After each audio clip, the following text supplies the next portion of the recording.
Complaints over food shortages at Ramadan School. PAC accuses Region 2 RDC of running a slush fund. Gawu accuses oil companies of discrimination. And better things than a handout.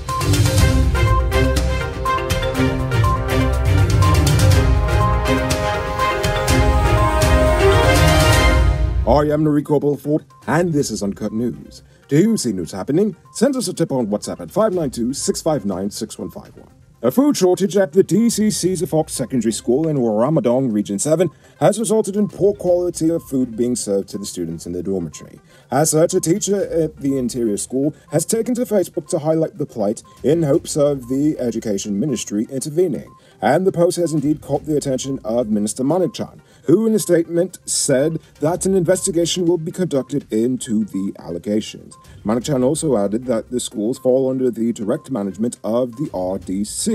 Meanwhile, teacher John Adams, who is currently holding the position of Senior Assistant Master, stated that the students in the dormitory are being fed shine rice and that they are only given the privilege of eating meat once per week per month. He stated that plain rice, or shine rice, has been the food being fed to the dormitory students at the school for lunch or dinner on a daily basis since the school reopened in October of last year. They also say that the food scarcity has been a problem ever since. The IMF is praising the government's amendments to the law governing the Oil Wealth Fund. They said the recent amendments to the 2019 Natural Resources Fund Act sets clear ceilings on withdrawals from the fund from budgetary spending and to promote transparency in the management and use of oil resources. As such, they give the government high marks for changes to the Act and not using any oil revenues before the passage of the amendments. The GPF is currently looking for Navendra Ramsamy following the discovery of several high-caliber firearms at Blackwater Baghdam in Region 7 on Saturday. Ramsamy, a First Avenue partaker, is also wanted for breaking and entering and larceny. According to the police, Ramsamy fled after officers arrived at the camp and discovered a cache of weapons that looked like a typical inventory on a game of PUBG. The owner of the camp said Ramsamy visited the camp on Friday night with the firearms and told them he needed money. He then buried the firearms at 3 different locations and then slept the night. The camp owner directed the police officers to where the firearms were buried. Manikchan's plans to extend school into the summer months have been shot down. Yeah, I know we don't have summer here, but you know what I'm saying, so don't be petty.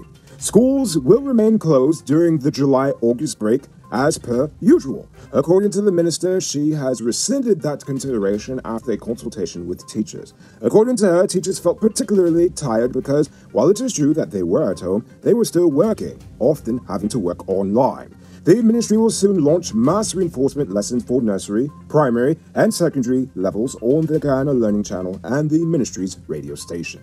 Now it's time to tell you about Best Buy's Car of the Week. Currently on sale is this 2016 Suzuki Jimny Sierra 4-wheel drive. It comes with regular and low-range 4-wheel drive, Bluetooth, magrams, new tires, TV, CD, stereo, fog lamps, back camera, and much, much more.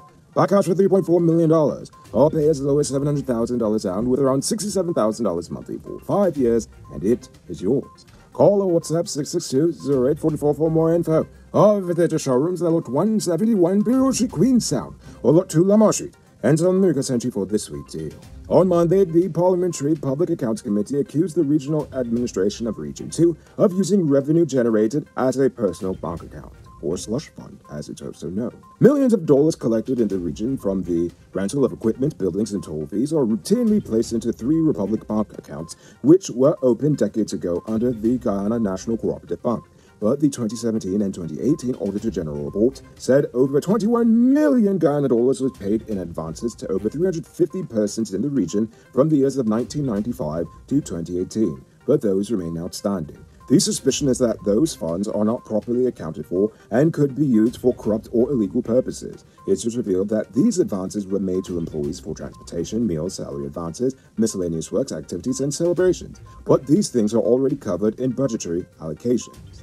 The audit office said similar practices were found in regions 9 and 6. So corruption is abound, and it's nationwide, all around, and not just in town. On Sunday morning, 30-year-old carpenter Conrad Spencer died after he was electrocuted on a work site. Spencer was using an electric saw to construct a step when he came into contact with a live wire.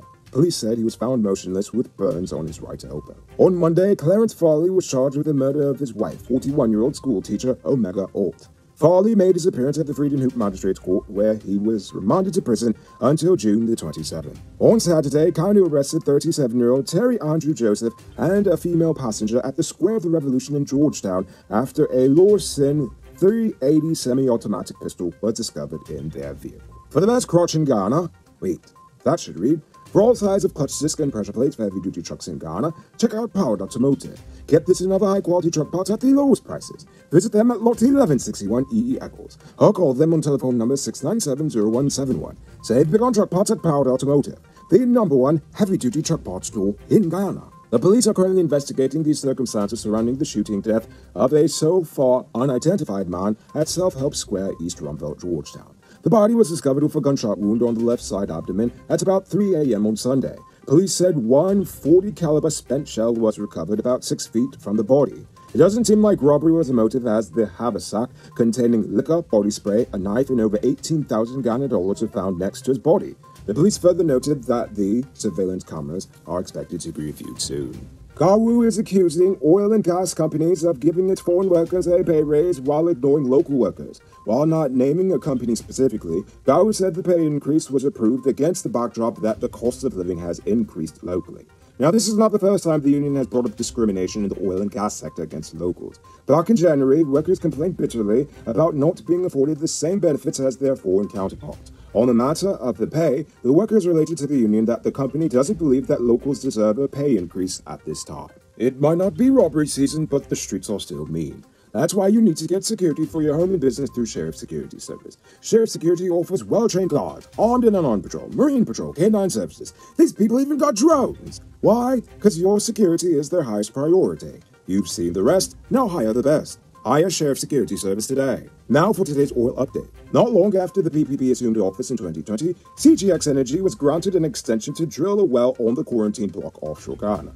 Well, it looks like CGX may need another extension, this time for the Demerara block. The government, however, does not plan to be as lenient as they were before. When asked about the situation, Jagdeo said that it is none of our business if the company can't raise the money. Cold indeed. CGX Ventura said they are more enthusiastic about the potential of North Quarantine and plan to drill another well later this year on the block. While they are required to drill 2 exploration wells at the Demerara block by February of next year, they have no plans to drill there in 2022. Jagdeo said that if they don't meet their commitments, then there will be consequences. So if there are no extenuating circumstances, the block will have to be relinquished. CGX currently operates 3 blocks in partnership with Frontera Energy, the Quarantine, Demerara, and Berbice blocks. The government has also been after the joint venture to honor commitments at the Berbice block. Now for our stupid news of the day. You know what I think is stupid? This latest handout to the fishermen. While I'm happy for them to get some help because everyone needs it, I don't think a little $750 is going to make a difference for them in the next 3 months. So instead of giving away $1 billion of taxpayer money that we'll never see again, why not admit to the fishermen that the oil industry is in fact affecting the fishing industry? Why not resolve the fishing license issue with Suriname that currently leaves hundreds of fishermen having to pay thousands of dollars to Surinamese business owners? Why not fight harder to remove the Americans' 2017 ban on Guyanese Catfish, one that actually affected just about a third of our fishing industry when it was first instituted? Why not make it easier for fishermen to get their goods to market locally? Why not spend some of the money to upgrade safety protocols so less men die on the high seas as they're trying to do their job? Why not restrict oil and gas supply vessels to just narrow specific sea routes to minimize the impact they have on fishing areas? Why not even ensure that the people you're giving the money actually have IDs so you know that you're in fact giving it to the right people? Now here's a fun fact. At least 30% of the fishermen in quarantine do not have any form of identification. Now, I could go on with my questions, but all I'm trying to say is, if the government gives you money, you'd better take it. But never believe for a second that they are giving it out of the goodness of their hearts. They're only doing it for your vote. And if you assume that they do it because they love you, then that assumption is pretty stupid. Now for our Uncut News Views Poll question of the day. Every day we pose the question of current events in Guyana, the region, the diaspora, and how you feel it relates to us. On Friday, I ask, what changes would you like to see to our program? Lash says that they'd like to see some of the studies that I've brought up in the past and actually provide links for them so they can go and research it for themselves. Sure, I can definitely do that.